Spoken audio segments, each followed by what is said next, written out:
Kenalake jenengku Serafim saka kelas 11 MIPA 3. Ing kene aku bakalan nyeritakake babagan ing daerahku napa jajar, yaiku mendem dasi sapi. Mendem dasi sapi minangka sawijining tradisi sing ana ing daerahku. Kegiatan iki dianake saben taun atau setahun pisan. Sejarah kebudayaan iki yaiku minangka kepercayaan masyarakat yen tradisi iki ora dilaksanakake bakal ana musibah. Ndasi sapi dilebokake ing omah miniatur lan dihiasi kembang lan dupa.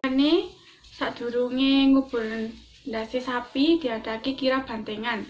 Pejabat desa ing jajaran ngarep lan disusul bantengan. Nalika arep ngubur ndasi sapi, mung sawetara wong sing diindi sing teka. Biasane sadurunge ngubur ndasi sapi diadake kirab bantengan. Pejabat desa ing jajaran ngarep lan disusul bantengan. Nalika arep ngubur ndasi sapi mung sawetara wong sing diindi teka.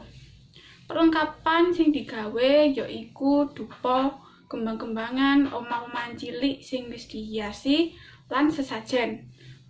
Pesan moral kang iso dijupuk saka tradisi iki yaiku adat iki ngajarake kita bisa ngurmati seni warisan ing luhur kang nambah harmoni ing antarane warga masyarakat.